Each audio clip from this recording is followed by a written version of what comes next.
Last Sunday, on the feast of the body and blood of Christ, we returned to Mark's Gospel with the account of the Last Supper. Mark made the point that Jesus ate the Passover with the 12 disciples.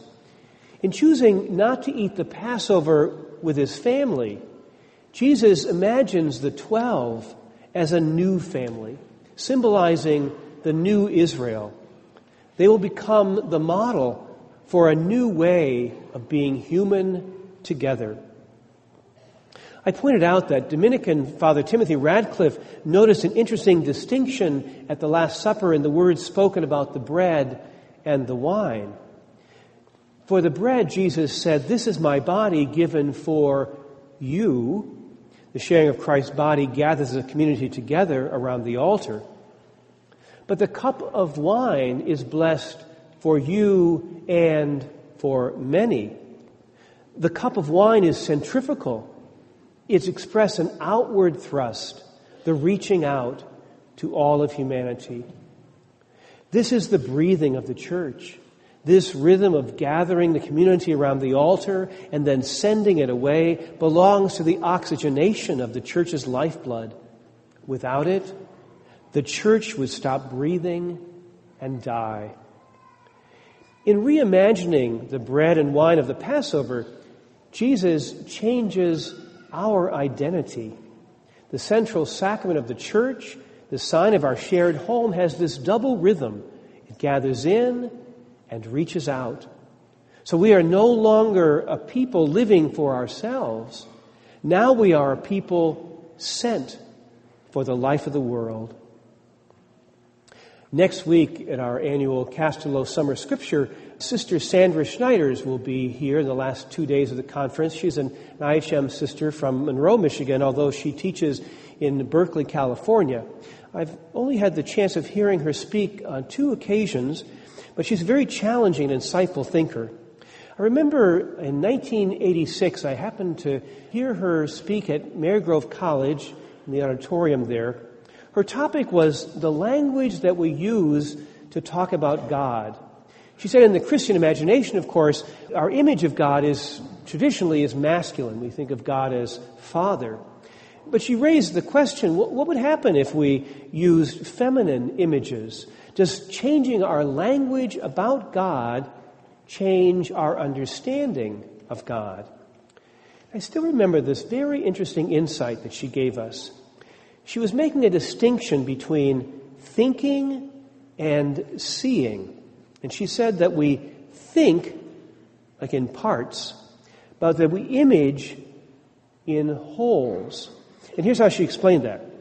She said, right now I'm imagining you as an audience in an auditorium. Or I could say, right now I'm imagining you as an assembly here gathered around the altar here in church. But she said, if I were imagining you as a group of passengers at an airport, why, then it wouldn't bother me in the least if a couple of you laid across a couple of seats and took a nap. But since I'm imagining you differently, if you were to change one part of the picture, the whole picture changes. Back in the day, those who said if nuns take off their veils, it will be the end of everything, were right, not because taking off the veil was such a big change, but because if you change one part of the picture, the whole picture changes. Remove just one piece of the Avengers logo, and it becomes the Fantastic Four logo. The eating of the forbidden fruit seems like such a little thing, but it changed everything. After they ate the fruit, they were alienated from one another and from God. I heard you in the garden, and I was afraid because I was naked, and I hid myself. But God said, who told you that you were naked? The shame comes from us, not from God. To eat of the tree of the knowledge of good and evil is to claim to know who the good guys and who the bad guys are. But it makes us capable of great evil while not thinking of it as evil. We blame someone else so that we can maintain the false image that we have of ourselves. We define ourselves by the outsiders. We are not them. We are not this.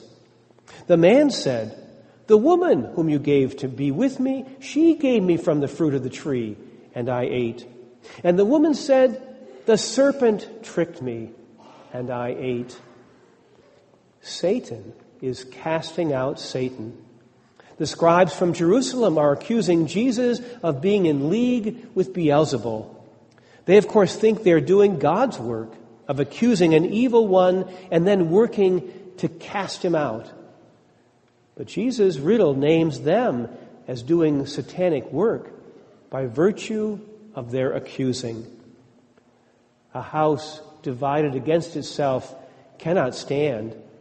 The human way of trying to keep a house together will never ultimately work because it always relies on expelling someone, of being over against someone. The opening line in today's gospel almost seems like a throwaway line.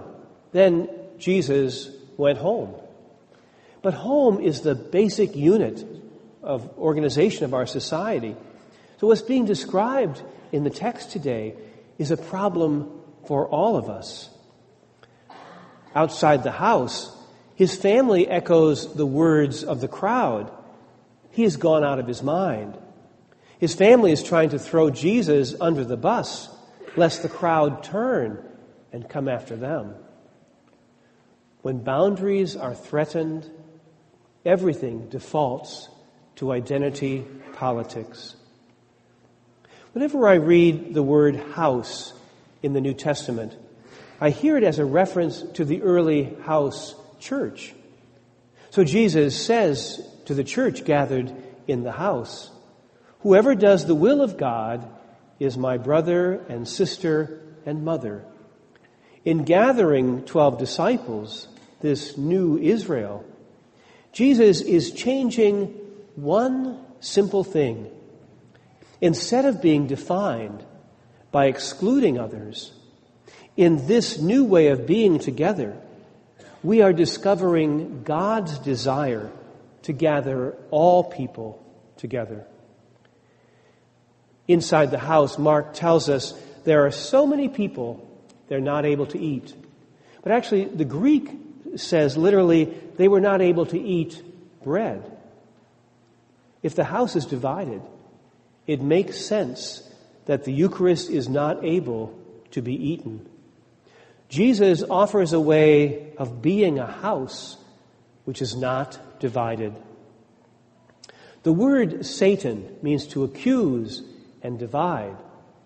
Satan disappears, though, if human beings come to organize themselves in another way, in the alternative way that Jesus has come to offer us, by letting himself become the one accused and cast out. Jesus, then, is the forgiving victim who is now the new basis for human community.